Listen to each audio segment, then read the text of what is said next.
আমি মীর হাসান আপনাদের সকলকে আমন্ত্রণ জানাচ্ছি যমুনা টেলিভিশনের নিয়মিত আয়োজন 24 ঘন্টায় হাতিলের সৌজন্যে। আপনারা জানেন বাংলাদেশ সময় রাত 11টায় আমরা সাধারণত সমসাময়িক নানান প্রসঙ্গ নিয়ে কথা বলি।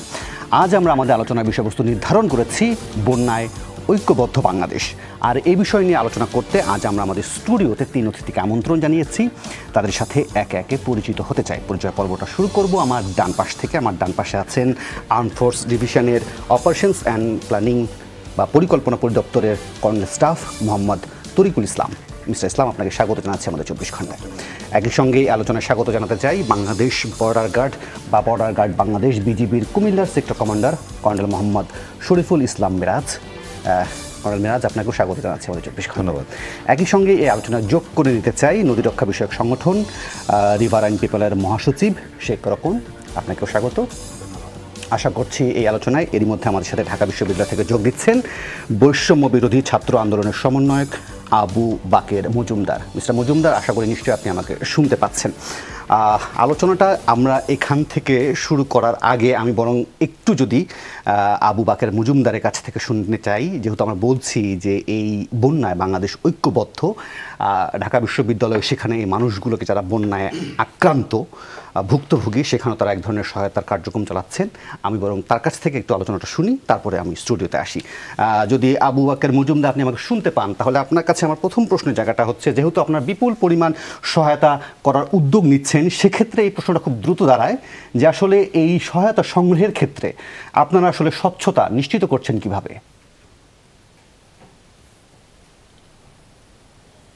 আচ্ছা, প্রথমেই আপনাদেরকে ধন্যবাদ জানাই আমাকে যুক্ত করার জন্য। আর আপনারা দেখেছেন যে 5ই আগস্ট বৈষম্য বিরোধী ছাত্র আন্দোলনের একটি গণ-অভ্যুত্থানের নেতৃত্ব দেয় এবং পরবর্তীতে আমরা আসলে অনেক চ্যালেঞ্জের সম্মুখীন হই এবং ষড়যন্ত্রের সম্মুখীন হই। আপনারা বিভিন্নভাবে আপনারা দেখেছেন হয়তো। কিন্তু পরবর্তীতে যখন বাংলাদেশের উত্তর পূর্বাঞ্চলে একটি রাজনৈতিক বন্যা শুরু হয়, তখন বৈষম্য বিরোধী ছাত্র আন্দোলন সিদ্ধান্ত নেয় তারা এই বন্যায় কবলিত ক্ষতিগ্রস্ত মানুষের পাশে দাঁড়াবে এবং তাৎক্ষণিকভাবে আমরা রেস্কিউ করার জন্য আমরা সেখানে আমাদের টিম পাঠাই। কিন্তু আমাদেরকে নৌবাহিনী জানায় যাতে আমাদের প্রশিক্ষিত টিম ছাড়া আসলে আমরা রেস্কিউ করতে না পাঠাই। পরবর্তীতে আমরা একই সাথে আমাদের যে ত্রাণ কার্যক্রম আমরা সিদ্ধান্ত নিই যে আমরা ত্রাণ কার্যক্রম পরিচালনা করবো এবং আমরা টিসিতে গণত্রাণ সংগ্রহ কর্মসূচি ঘোষণা করি এবং বাংলাদেশের ছাত্র জনতা আমাদের উপর আস্থা রেখে তারা গণত্রাণ সংগ্রহ কর্মসূচিতে অংশগ্রহণ করে এবং আমাদেরকে ত্রাণ দিয়ে যায় এবং একই সাথে সেখানে তারা আর্থিক ফান্ডিংও করেন। তো আমরা এইসবের মধ্যে দিয়ে আমরা আমাদের গণত্রাণ সংগ্রহ কর্মসূচির পাশাপাশি আমাদের সংগ্রহ শেষে সেগুলোকে আবার ডিস্ট্রিবিউশনের কাজ আমরা করে যাচ্ছি। এখন আপনি প্রশ্ন করেছেন আসলে স্বচ্ছতার বিষয়টি। আমরা আমাদের যে সকল ত্রাণ টিসিতে আসছে সেগুলো ভলান্টিয়ার বৃন্দরা প্যাকেজিং করছেন। একই সাথে যেই সকল ত্রাণ সেখানে লিমিটেড বা লিমিট দেওয়া থাকে সেগুলো আমরা কেনার চেষ্টা করি এবং কিনে আমরা একসাথে প্যাকেজিং করে আমরা যত বেশি সংখ্যক পাওয়া যায় সেটা প্রতিদিন আমরা পাঠানোর চেষ্টা করি। আর আমাদের এখানে যে আর্থিক সহযোগিতাটা আসছে, আমাদের 3টি মাধ্যম আমরা মূলত আর্থিক ফান্ডিংটা নেই। একটি মাধ্যম নগদ অর্থ সংগ্রহ, আর দ্বিতীয় মাধ্যমটি আমাদের একটি ব্যাংকিং, একটি ইসলামী ব্যাংক আমাদের একটা অ্যাকাউন্ট আছে, সেই অ্যাকাউন্টের মাধ্যমে, আর তৃতীয় মাধ্যম মোবাইল ব্যাংকিং।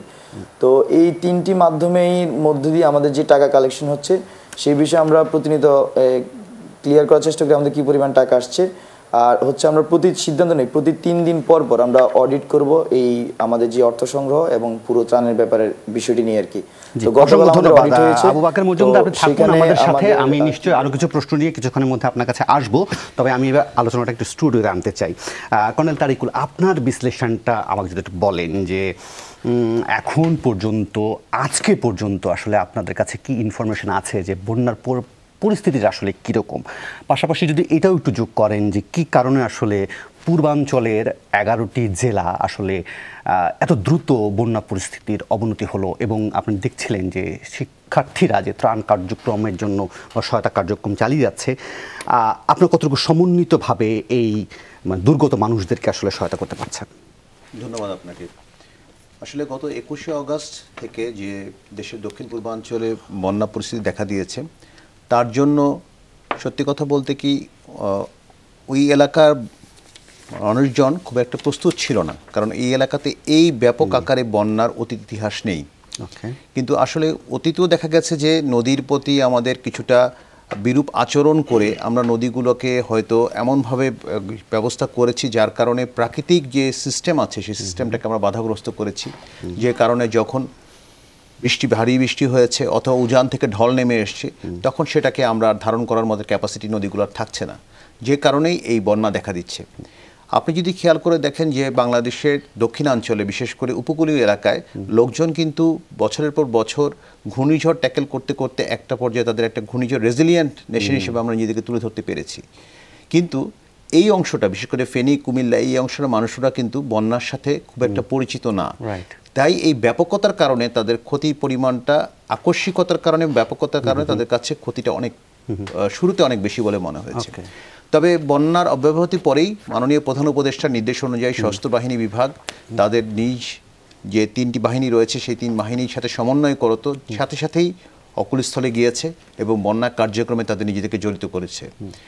আপনারা জানেন যে বন্যার শুরু থেকেই আমরা বেসামরিক প্রশাসনের সহায়তায় 3 বাহিনী, সেনা, নৌ এবং বিমান বাহিনী সর্বতভাবেই স্থানীয় প্রশাসনকে সহায়তা করেছে এবং তাদের বন্যা এবং উদ্ধার কার্যক্রম এবং ত্রাণ কার্যক্রমে বর্তমানে নিজেকে ব্যাপকভাবে ব্যাপৃত রেখেছে। আপনি কি সবচেয়ে বেশি গুরুত্ব দিচ্ছেন কোনটা, জানমাল রক্ষা? এবং সেই জানমাল রক্ষার ক্ষেত্রে কি এখনও মানে এরকম কোনো তথ্য আছে কিনা যে আসলে যারা মানে খুবই দুর্গত এলাকার মানুষদেরকে আসলে উদ্ধার করা গেল কিনা?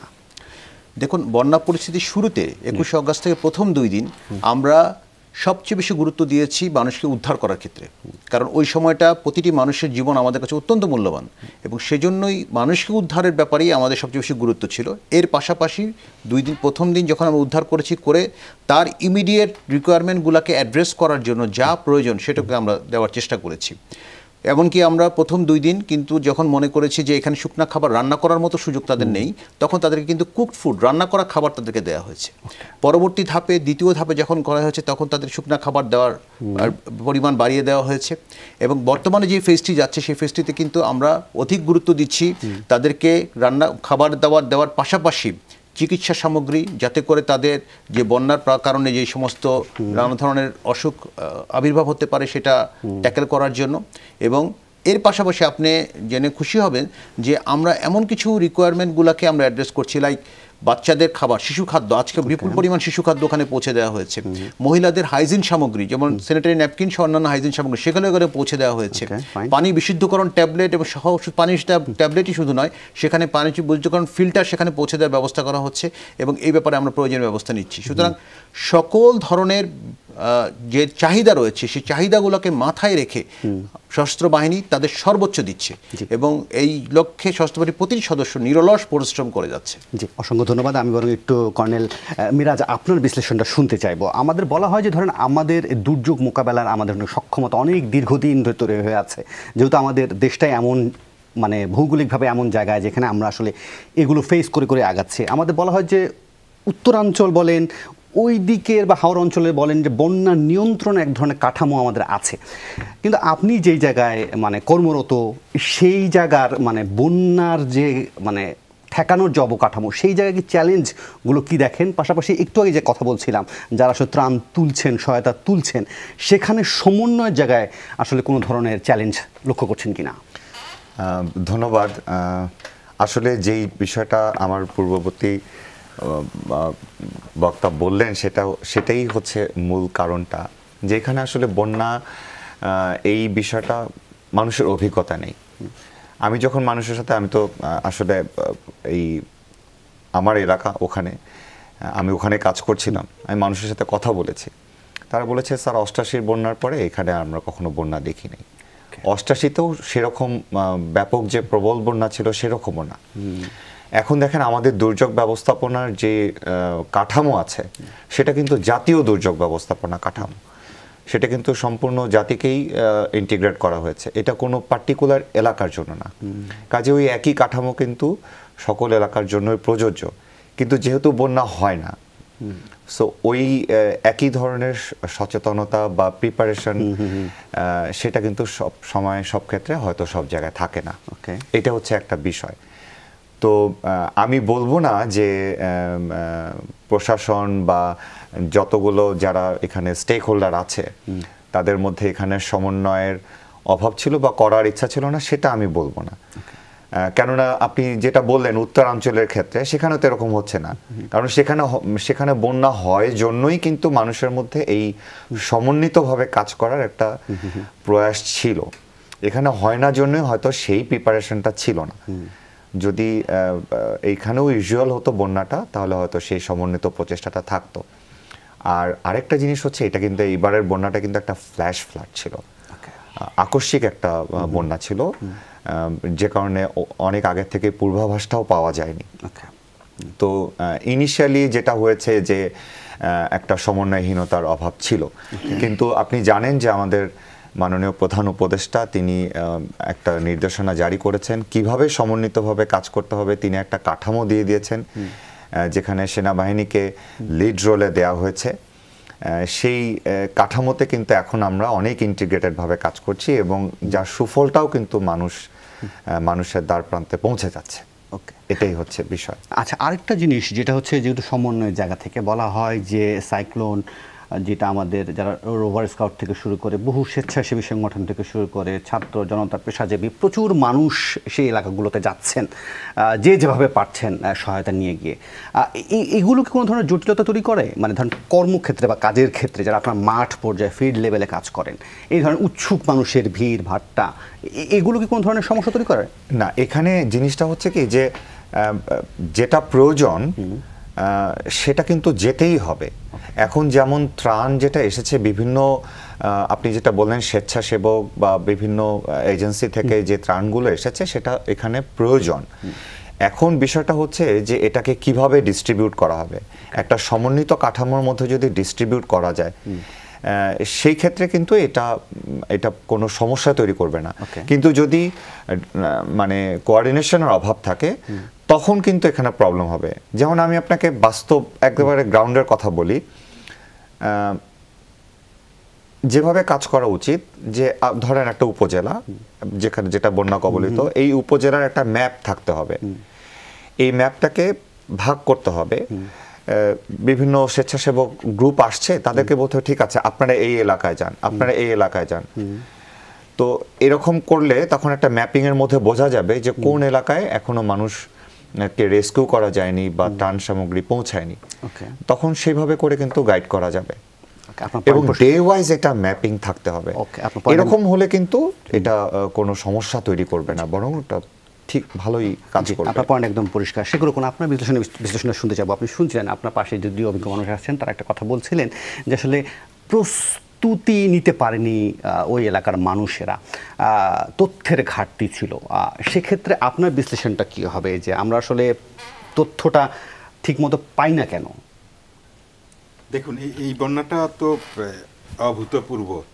অন্তত আমাদের ওই ছাত্র নেতা উনি বললেন যে রাজনৈতিক বন্যা। একই সঙ্গে এটা অভূতপূর্ব প্রাকৃতিকভাবে, কূটনৈতিকভাবে এবং প্রশাসনিকভাবে। যেভাবে ধরেন এটা প্রাকৃতিকভাবে, মানে যে এটা তো সত্য যে ওখানে বিপুল বৃষ্টিপাত হয়েছে এই সময় 19 তারিখ রাত থেকে ধরে। তো আপনি যদি দেখেন যে জুলাই মাসের শেষ সপ্তাহে ওই এলাকায় 7 দিনে 100 থেকে 200 মিলিমিটার বৃষ্টিপাত হয়েছে। কিন্তু ওখানে 20 তারিখে থেকে 21 তারিখ 24 ঘন্টায় 300 থেকে 400 মিলিমিটার বৃষ্টিপাত হয়েছে। তার মানে 7 দিনে যা হয়েছে তার প্রায় দ্বিগুণ হচ্ছে 24 ঘন্টায়। ফলে এটা তো হয়েছে, কিন্তু যেটা এবার ঘটেছে যে কেউ নিশ্চিত করতে পারে নাই যে এটা ভারত থেকে বন্যার পূর্বাভাস দেয়া হয়েছিল কি না। পরে এটা আমরা দেখেছি যে আসলে অন্যান্য সময় যেটা হয় সেটা এবার দেয়া হয়নি। দ্বিতীয়ত, এই ফেনীতে মুহুরী নদী এবং কুমিল্লায় গোমতী নদী, সেখানে গোমতী নদীতে ভারতের একটা ড্যাম আছে, ডম্বুর ড্যাম, আর মুহুরী নদীতে তাদের একটা মুহুরী সেচ প্রকল্প আছে। আমাদের তো আছে ভাটিতে, তাদেরও একটা আছে। তো এই দুইটার অপারেশনাল তথ্য আমরা পাইনি, এটা খুলে দেওয়া হয়েছে না কি অবস্থা এগুলো। তো ফলে কূটনৈতিকভাবে এটা একটা অভূতপূর্ব বন্যা, যে কোনো প্রস্তুতি আমরা নেওয়ার সময় পাইনি, আমরা কোনো ওয়ার্নিং পাইনি যে আমরা করব। আবার প্রাকৃতিকভাবে তো হলো। প্রশাসনিকভাবে আপনি দেখেন সময়টা এমন, 20 তারিখে ডিসিদের বদলির একটা অর্ডার হয়েছে 25টা জেলার, এর মধ্যে কুমিল্লা জেলাও আছে।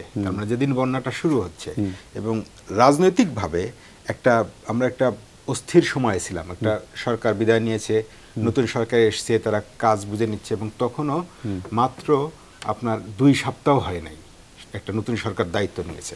তো ফলে এই পরিস্থিতিতে এটা নিঃসন্দেহে অভূতপূর্ব বন্যা এবং যে কারণে বিপর্যয়টা বেশি হয়েছে। আমরা যদি ওয়ার্নিংটা পেতাম ভারতের দিক থেকে যে সময় মতো, আমাদের ওয়ার্নিং সিস্টেম আপনি বললেন যে এটা কিন্তু আছে, এটা 1972 সালে যৌথ নদী রক্ষা কমিশন যখন গঠন হয় সেখানকার একেবারে গঠনতন্ত্রে যে 5টা কাজের কথা বলা হয়েছে এর মধ্যে 4টা হচ্ছে বন্যা সংক্রান্ত, 4 নম্বর অনুচ্ছেদে, এবং এর মধ্যে ওয়ার্নিং এর ব্যাপারটাও আছে। আমরা ওয়ার্নিং ব্যবস্থা গড়ে তুলেছি ভারত বাংলাদেশ। সর্বশেষ গত বছর, যেটা এই বছর মে মাস থেকে কার্যকর হয়েছে, সেটা হচ্ছে একটা আমরা সোশ্যাল মিডিয়ায় গ্রুপ করেছি ভারত বাংলাদেশ, কিন্তু কোনোটাই ওয়ার্ক করে নাই। কেন? এটা তারা ওয়ার্নিং জানায় নাই, তারা বাঁধের তথ্য জানায় নাই, এবং সোশ্যাল মিডিয়া গ্রুপ যেটা করেছে সেখানেও কোনো তথ্য পাওয়া যায়নি। তরুণ উপদেষ্টা নাহিদকে দেখছিলাম যে তিনি বলছিলেন যে আসলে এটাকে তিনি এক ধরনের পানি সন্ত্রাস বলছেন এবং সতর্কতা ছাড়াই বাঁধ খুলে দিয়ে ভারত আসলে অমানবিকতা প্রদর্শন করছেন। আপনিও কি সেই একই লাইনেই বা একই সুরেই কথা বলছেন? আমি বলতে চাচ্ছি যে এটা যে মেকানিজমটা ছিল দ্বিপক্ষীয়, সেটা এই বন্যার ক্ষেত্রে দুর্ভাগ্যজনকভাবে কাজ করে নাই।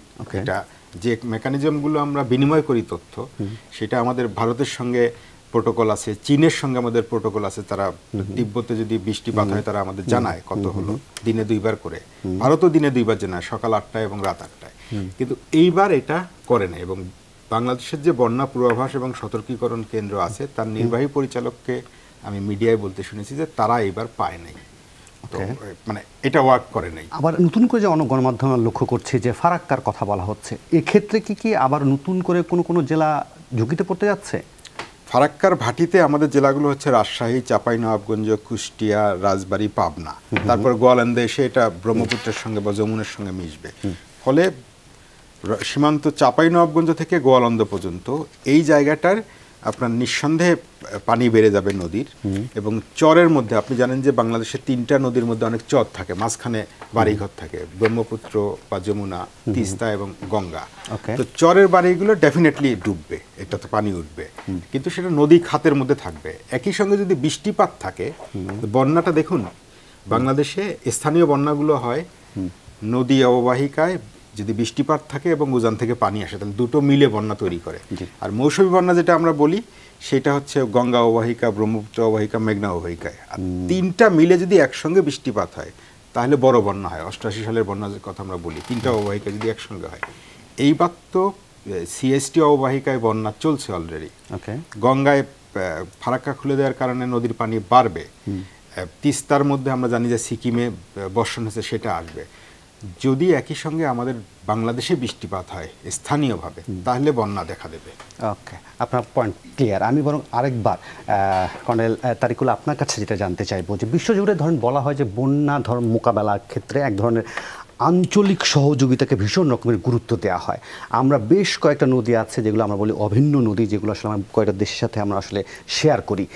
এখানে কি আপনার মনে হয় যে ধরেন এই ধরনের বন্যা হঠাৎ করে যেটা এলো, যেটা বিশ্লেষণ আমরা পাচ্ছি, সেই ধরনের বন্যা মোকাবেলার ক্ষেত্রে আঞ্চলিক যে সহযোগিতা, সেখানে কোনো ঘাটতি দেখেন? ধন্যবাদ আপনার প্রশ্নের জন্য। বিষয়টা আসলে প্রশ্নটি অত্যন্ত যুক্তিযুক্ত। আমরা যদি ইউরোপিয়ান ইউনিয়নের দিকে তাকাই, সেখানে কিন্তু দানিউব নদীর পানি বন্টনকে ওরা বিবেচনা করেই কিন্তু আজকে ইউরোপিয়ান ইউনিয়ন হয়েছে, এবং যেখানে তাদের এখন কোনো সীমান্তের এক দেশ থেকে আরেক দেশে যাওয়ার জন্য কোনো ভিসারও প্রয়োজন হয় না। তাদের কোঅপারেশন লেভেলটা আজকে ওই পর্যায়ে চলে গেছে। আমাদের ভারত এবং বাংলাদেশের মধ্যে 54টি অভিন্ন নদী রয়েছে, এবং এই 54টি অভিন্ন নদী ক্ষেত্রেই আমরা কিন্তু ভাটির দেশ, যেখানে ভারত উজানের দেশ। আমরা যদি দেখি যে এই নদীগুলার পানি পাওয়ার ক্ষেত্রে এবং পানির ইনফরমেশনের ক্ষেত্রে আমরা অনেক দিক থেকেই পিছিয়ে আছি, এবং আমাদেরকে এই পিছিয়ে থাকার কারণেই আমরা অনেক সময় দেখা যায় যে বন্যার পূর্বাভাসটা আমরা পাই না। কিন্তু নদী এমন একটি জিনিস যে এইখানে বাধা দেওয়া হলে যে শুধু ভাটির লোকজনই ক্ষতিগ্রস্ত হবে তা না, উজানোর লোকজনও কিন্তু ক্ষতিগ্রস্ত হতে পারে, এবং তা বারবার আমরা দেখেছি। আপনারা জানেন যে ফারাক্কা বাঁধের প্রজেক্টটি কিন্তু গঠন করা হয়েছিল 1957 সাল থেকে। এটা কাজ শুরু মানে প্ল্যানিং পর্যায়ে ছিল, এবং 63 সাল থেকে এটা কনস্ট্রাকশন শুরু হয়, 70 সালে গিয়ে শেষ হয়। সুতরাং বাংলাদেশ জন্ম হওয়ার আগেই কিন্তু ফারাক্কাটার কাজ হয়েছে, এবং ফারাক্কার উদ্দেশ্যই ছিল কি কলকাতা বন্দরকে রক্ষা করা। আলটিমেটলি কিন্তু ভাগীরথী নদী বা কলকাতা কোনোটাই কিন্তু বাঁচানো গেল না। কলকাতা বন্দর কিন্তু এখনও ব্যবহার করা যাচ্ছে না। বাট মাঝখান দিয়ে যেটি হলো যে আমরা ফারাক্কার মতো একটা জিনিস পেলাম, যেটার কারণে আমাদের আজকে বিশাল অঞ্চল আজকে মরুভূমি হয়ে যাচ্ছে যে শুকনো মৌসুমে। আবার অন্যদিকে বর্ষা মৌসুমে যখন স্লুইস গেট খুলে দেওয়া হচ্ছে, তখন পানির কারণে এই অগভীর নদীগুলা, যেগুলা পানি না পাওয়ার, শুষ্ক মৌসুমে পানি না পাওয়ার কারণে অগভীর হয়ে গেছে, সেখানেই যখন অতিরিক্ত পানি চলে আসছে, তখন নানাভাবে আমরা ক্ষতিগ্রস্ত হচ্ছে, দুপার উপচে পানি পড়ে যাচ্ছে। শুধু এইটাই নেই, অন্যান্য নদী, আমরা যদি আজকে গজলডোবা ব্যারাজের কথা বলি তিস্তার ক্ষেত্রে, এবং টিপাইমুখ বাঁধের কথাও বলি, আপনার এই আজকে যে আমরা দক্ষিণ পূর্বাঞ্চলে যে বন্যা দেখতে পেলাম, সব জায়গাতেই আমাদের কাছে মনে হয়েছে যে আমাদের উজান এবং ভাটির দেশের মধ্যে আরও অধিক সমন্বয় থাকলে হয়তো এই প্রাকৃতিক বিপর্যয় থেকে আমরা অনেকাংশে নিজেদেরকে মুক্ত করতে পারতাম। তাই আমি তো অবশ্যই মনে করি যে আমাদের এই ক্ষেত্রে অনেক বেশি কাজ করার সুযোগ রয়েছে।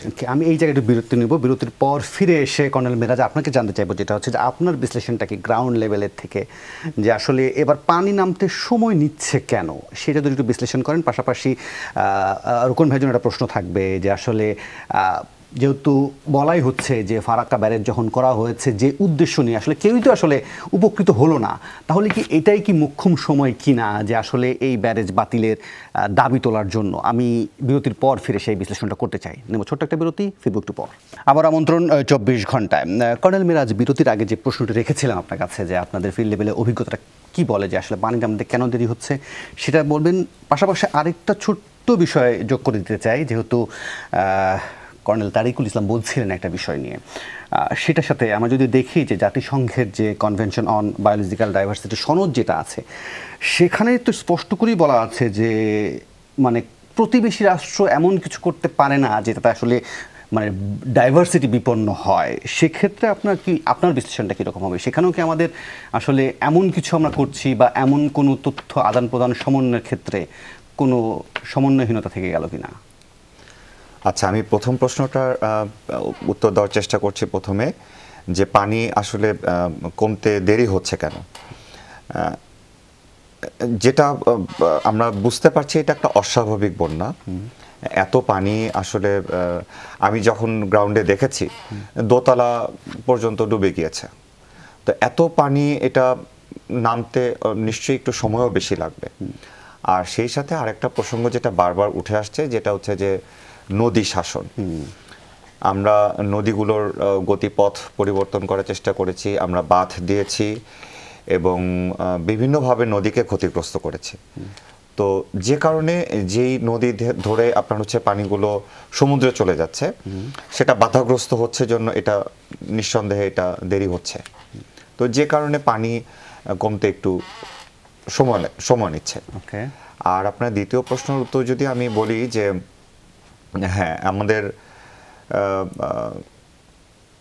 আন্তর্জাতিক যে কনভেনশন আছে, ইউএন যে কনভেনশন আছে, সেই অনুযায়ী বায়োডাইভার্সিটির যে প্রসঙ্গটা আপনি উঠিয়ে আনলেন, এখন এটা একটা সায়েন্টিফিক ব্যাপার।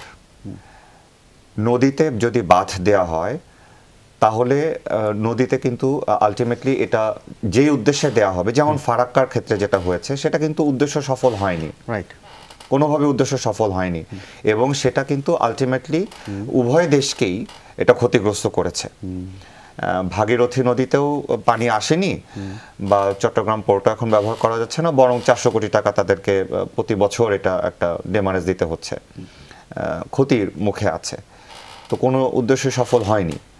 অন্যদিকে বাংলাদেশের প্রান্তে কিন্তু এটা আমাদের নদীগুলোকে শুকিয়ে দিয়েছে, পলি মাটি ইভেনলি এটা ডিস্ট্রিবিউট না হওয়ার কারণে, সেটা আমরা জানি। কাজেই এইখানে সচেতনতার একটা বিষয় আছে, আন্তর্জাতিকভাবে সচেতনতা, যেমন এনভায়রনমেন্ট প্রোটেকশনের যে বিষয়টা আছে, এটা একটা আন্তর্জাতিক ভয়েস হওয়া উচিত বলে আমি মনে করি।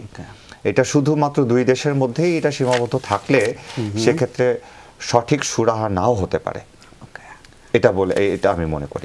সেরকম আপনার বিশ্লেষণটা কি হবে এই বিষয়ে, যে আমাদের আসলে যে সমন্বয় যার কথাগুলো বলছি, বিশেষ করে যৌথ নদী কমিশন নিয়ে অনেকবার কথা হয়েছে, আমরা লক্ষ্য করেছি, যাওয়া আসা হয়েছে, কিন্তু সমস্যার সমাধান হয় না কেন?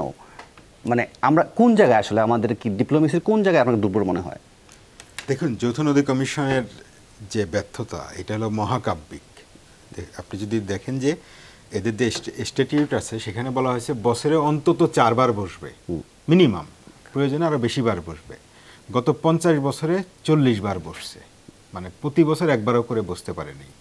যৌথ নদী কমিশন কি কাজ করে আপনি এটা মিডিয়ায় কিছু পাবেন না। আমরা যারা নাগরিক আন্দোলন করি তারা তাদের কাছে কোনো তথ্য পাই না। তারা আমরা শুনেছি যে বৈঠকগুলো করে সেটা ভারতীয় পক্ষের নথিপত্রের উপরে আলোচনা করে, নিজেদের নথিপত্র নেই। এগুলো তো আছে যৌথ নদী কমিশন, কিন্তু গলতটা হচ্ছে আপনার গোড়ার দিকে। সেটা হলো আমাদের যে যৌথ নদী আমরা বলি 54টা আছে, রিভার অ্যান্ড পিপলের গবেষণা, আমাদের গবেষণা আছে 123টা যৌথ নদী আছে।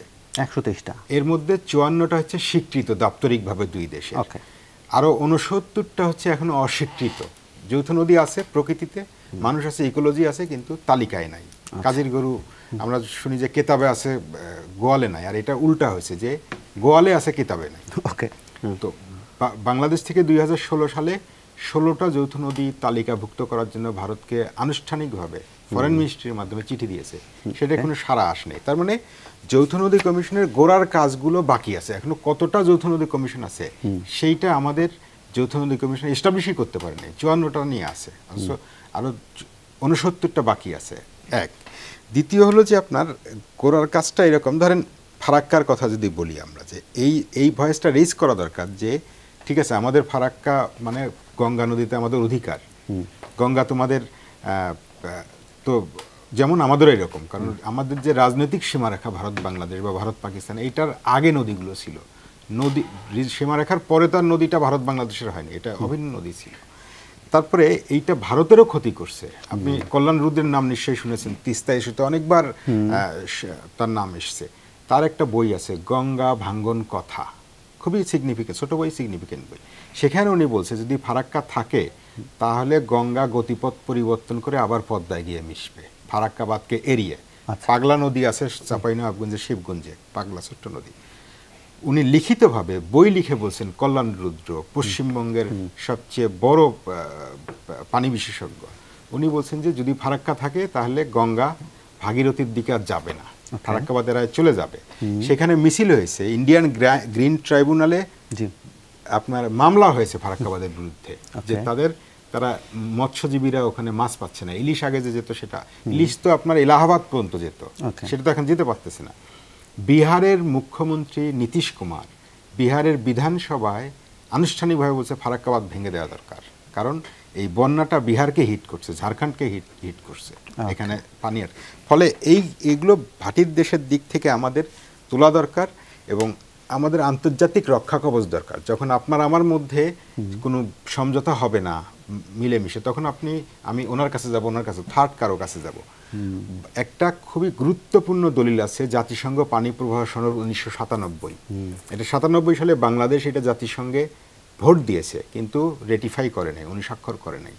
1992 সালের আরেকটা নথিপত্র আছে আন্তর্জাতিক রক্ষা কবচ, পানি কনভেনশন। এটা ইউএনইসি 15 সাল পর্যন্ত এটা ইউরোপের জন্য ছিল, ইউএনইসি এটার কর্তৃপক্ষ। 15 সালের পরে এটা গ্লোবালি ওপেন হয়েছে, বাংলাদেশ চাইলে সাইন করতে পারে। 97 সালের কনভেনশনে কোনো অথরিটি নাই, কোপ হয় না, কনফারেন্স অফ পার্টিজ হয় না, কিন্তু 92টা হয়, এবং এইটার হলো ইউএনইসি, এইটার হলো অথরিটি। কিন্তু দুর্ভাগ্যবশত রহস্যজনকভাবে বাংলাদেশ এই দুটো দলিল, আন্তর্জাতিক দলিল স্বাক্ষর করতেছে না। আপনি বন্যা হচ্ছে তো এখন, আমি আধা মিনিট বলে শেষ করি, যে আপনার এই 97 সালের দলিলে 12 নম্বর ধারায় আছে যে উজানের দেশ ভাটির দেশকে জানাতে বাধ্য। 27 নম্বর ধারায় অনুচ্ছেদে আছে যে ক্ষয়ক্ষতি যদি হয় সম্ভাব্য, সেটা উজানের দেশের দায়িত্ব, এটা কন্ট্রিবিউট করবে যাতে ক্ষতি প্রশমন হয়।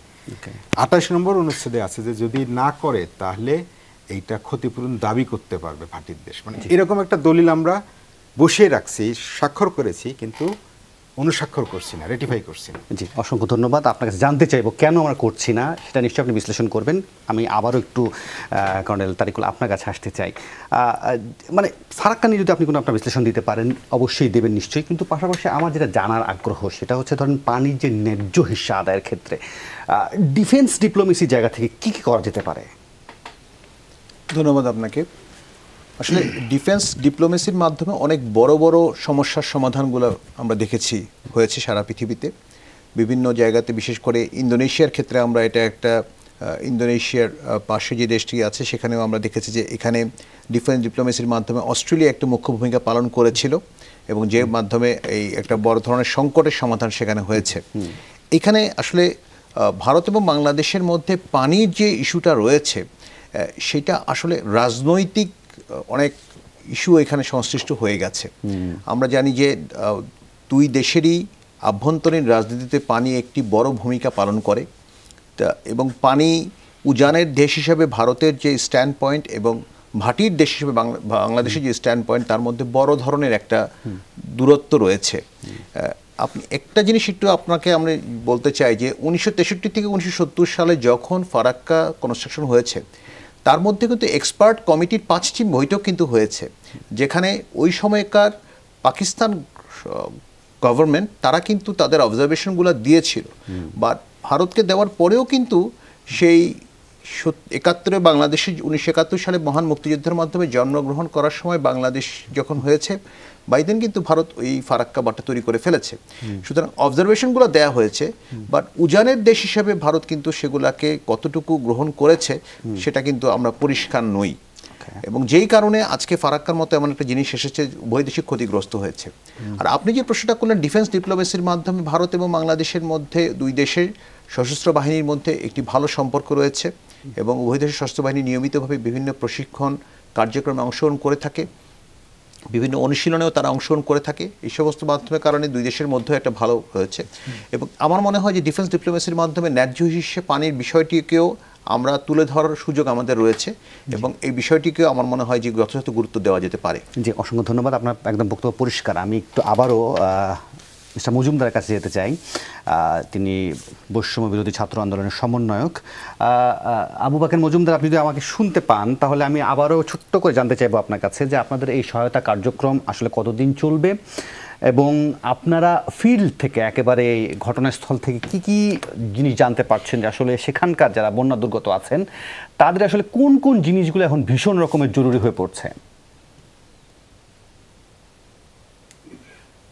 আচ্ছা, আপনি প্রশ্নটি আবার একটু বললে ভালো হতো। আমার প্রথম প্রশ্ন হচ্ছে যে আপনাদের এই সহায়তা কার্যক্রম আরো কতদিন চলবে, এক। আর দ্বিতীয়ত হচ্ছে যে গ্রাউন্ড লেভেল থেকে আপনারা কি ধরনের তথ্য পাচ্ছেন যে সাধারণ মানুষ যারা ওখানে বন্যায় ভোগান্তিতে আছেন, বন্যায় কবলিত আছেন, আক্রান্ত আছেন, তাদের আসলে কোন কোন সামগ্রীগুলো এখন বেশি জরুরি হয়ে দাঁড়িয়েছে? আপনাদের কাছে কি তথ্য আসছে?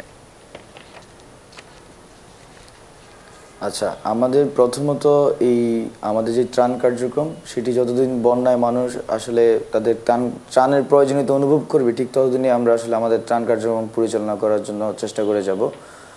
আর দ্বিতীয় প্রশ্ন যেটি করেছেন আসলে সাধারণ মানুষ তারা এখন কোন ধরনের প্রয়োজনীয়তা অনুভব করছেন, আমাদের একদম রুট লেভেল থেকে আমাদের কাছে যেসব তথ্য আসছে সেটা হচ্ছে আসলে মানুষ এখন পর্যন্ত সর্বস্তরে সব প্লেসে হচ্ছে যে খাবারের যে অবাধ সরবরাহ সেটা এখনও নিশ্চিত করা যায়নি। আমরা আমাদের জায়গা থেকে বৈষম্য ছাত্রানের জায়গা থেকে যে ত্রাণ কার্যক্রম পরিচালনা করছিলাম আমাদের কাছে বারবার যেটা মনে হচ্ছিল আমাদের যে ক্যাপাসিটি তার তুলনায় ডিমান্ড অনেক হাই। তো সেই ক্ষেত্রে আমরা আমাদের জায়গা থেকে ডিসি মহোদয়দের সাথে সমন্বয় করে একই সাথে ইউনো মহোদয়দের সাথে সমন্বয় করে আমরা ত্রাণ কার্যক্রম পরিচালনা করা সত্ত্বেও আমরা শুনছি যে বিভিন্ন দুর্গম অঞ্চলে এখনও ত্রাণ যায়নি, রিমোট অঞ্চলে ত্রাণ যায়নি। তো সব কিছু মিলিয়ে আমাদের পক্ষ থেকে মনে হচ্ছে যে এর জন্য দেশবাসীকে আরও অনেক বেশি এগিয়ে আসা উচিত।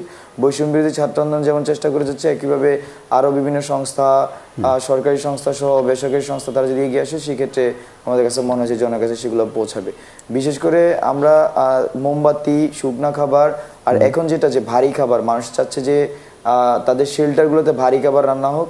তো সব কিছু মিলে আমাদের কাছে তাদের এখন পর্যন্ত এই খাবারের আপডেট এরকম ছিল আর কি। জি, অসংখ্য ধন্যবাদ আবু বাকার মজুমদার, আপনি যোগ দিয়েছিলেন আপনার মূল্যবান সময় মন্তব্যের জন্য।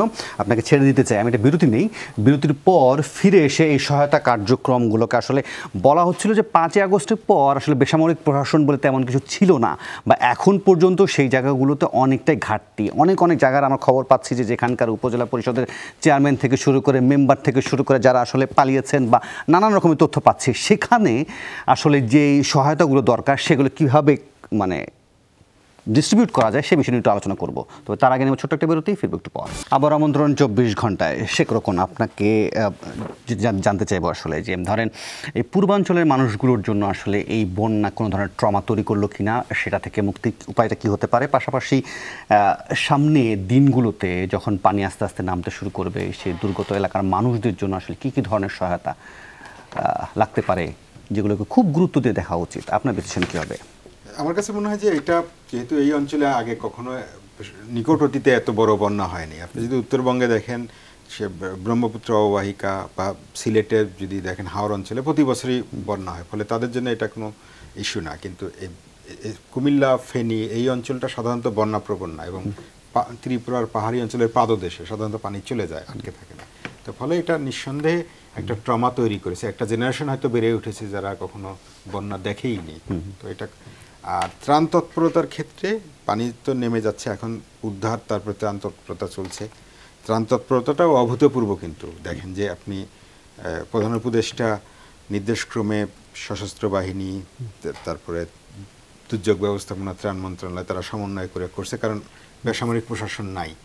এবং এইটা আপনার আবুল মনসুর আহমেদের রিলিফ ওয়ার্ক গল্পের কথা মনে আছে আপনার, কীভাবে আমাদের রিলিফগুলো হয়।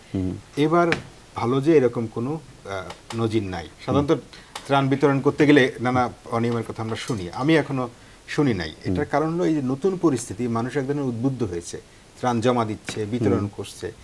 শুধু যেটা হওয়া দরকার যে সমন্বয়টা হওয়া দরকার মাঠ পর্যায়ে।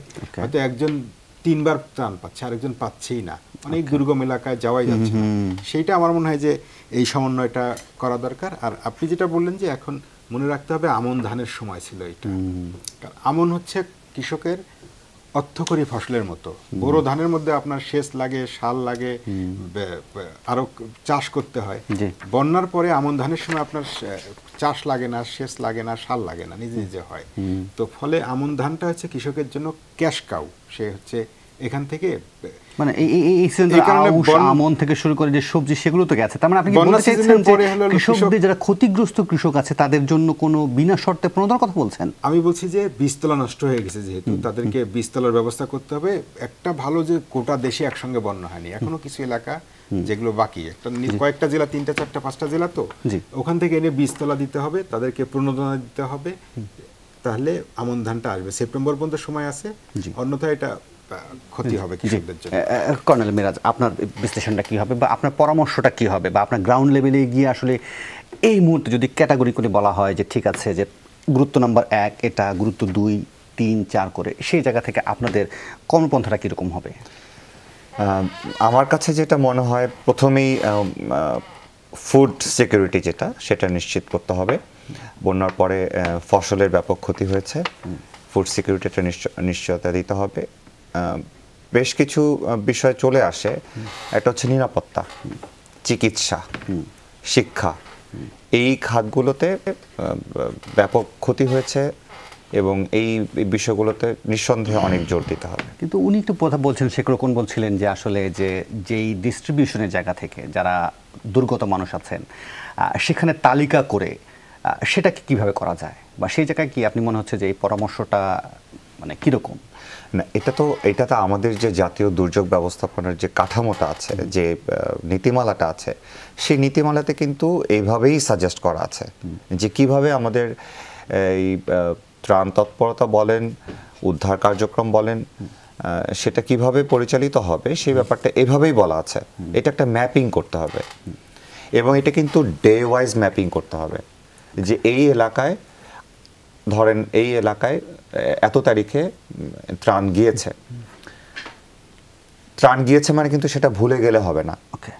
সেটা আবার 2 দিন বা 3 দিন পরে যেই পরিমাণ দেওয়া হচ্ছে সেটার উপর ভিত্তি করে সেখানে কিন্তু আবার যেতে হবে। কাজে এইভাবে ম্যাপিং করে, ডে ওয়াইজ ম্যাপিং করে কিন্তু এই ত্রাণ তৎপরতা চালাতে হবে, এবং সেটা অবশ্যই কোঅর্ডিনেটেড হতে হবে।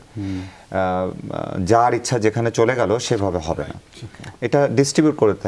আমার মনে হয় যে যেরকম অঞ্চল ভিত্তিক একটা উপজেলায় বিভিন্ন এলাকা আছে, সেখানে একজন করে কোঅর্ডিনেটর থাকবেন যিনি এই বিষয়টা মনিটর করবেন, এবং তাকেই গাইড করতে হবে। যারা স্বেচ্ছাসেবক আসবে, ওই এলাকার যারা স্বেচ্ছাসেবক সেখানে রিপোর্ট করবে, রিপোর্ট করার পরে তিনি হচ্ছে ত্রাণ সামগ্রী যেগুলো আছে সেই এলাকায় পুশ করবে। এইভাবেই কিন্তু জিনিসটা করতে হবে।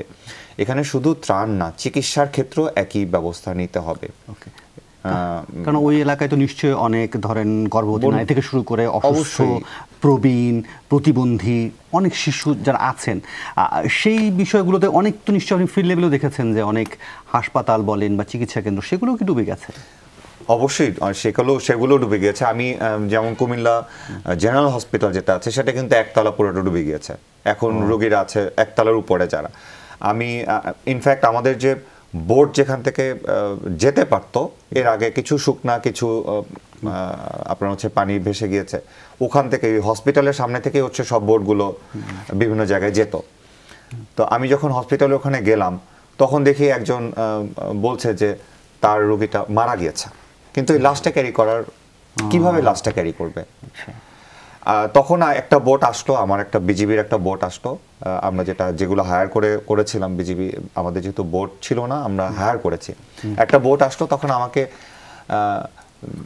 বোটে যে সৈনিকটা ছিল সে আমাকে বললো যে স্যার এইমাত্র আমার বোটে একটা প্রেগন্যান্ট মহিলার বাচ্চা হয়েছে বোটে। আপনি দেখেন তাকে যদি সময় মতো উদ্ধার না করা যেত তাহলে পরিস্থিতিটা কি দাঁড়াতো।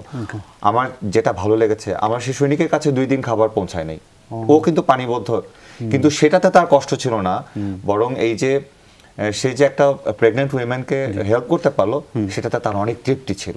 জি, অসংখ্য ধন্যবাদ কর্নেল তারিকুল ইসলাম। আপনার কথাটা শেষ করতে চাই। বলা হচ্ছে যে ধরেন এই বন্যাটা আসলে আমাদেরকে এক ধরনের সামাজিক ঐক্যের মধ্যে দেখালো বা ঐক্যবদ্ধ বাংলাদেশের চরিত্র বা চেহারা আমরা দেখলাম।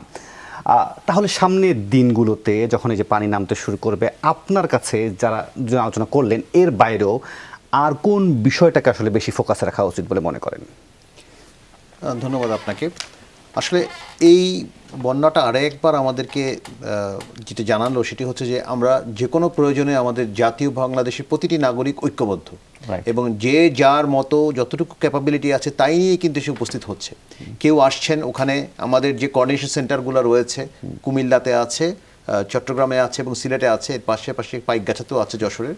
এই 4টি কোঅর্ডিনেশন সেন্টারে যেভাবে পারছেন সেভাবেই কিন্তু আসছেন। কেউ আসছেন বোট নিয়ে, কেউ এসে বলছেন যে আমার বোটটা আপনি নেন, আমাদের সশস্ত্র বাহিনীর সদস্যদেরকে বলছে আমার বোটটা নেন, আপনারা রিলিফ নিয়ে চলে যান। আবার কেউ পুরো রিলিফ নিয়ে চলে আসছে, সে বললেন আমি রিলিফ নিয়ে এসেছি, আপনি একটু পৌঁছে দেন ইয়ের মতো। সশস্ত্র বাহিনীর উপর মানুষের যে আস্থা আছে সেই আস্থা থেকে যেভাবে পারছেন সেভাবে কিন্তু উপস্থিত হচ্ছেন এবং এইটা একটা অভূতপূর্ব বলা যায়। তো সেই জায়গা থেকে আমি বলতে পারি যে আমাদের সামনে আরও কিছু কাজ বাকি রয়েছে। বিশেষ করে এখন যেই ফেজটা চলছে, পানি নেমে যাওয়ার পরে আমাদের অনেক ধরনের চ্যালেঞ্জ আসবে। পানি যখন কমে যাবে আমাদের গমনাগমন অনেক ক্ষেত্রে দুরূহ হয়ে পড়বে। আমরা এতদিন বোটে করে যেতে পারছিলাম, এখন হয়তো বোটে যেতে পারবো না, আমাদের রাস্তাগুলো হয়তো ভেসে গেছে, ভেঙে গেছে, সেখানে আরও বেশি মানে কঠিন বিপদসংকুল জায়গাতে আমাদের যেতে হবে। সেখানেও আমাদের এই চ্যালেঞ্জগুলো মোকাবেলা করতে হবে এবং এই মোকাবেলা করে আমরা ইনশাল্লাহ সেখানে পৌঁছাতে পারবো।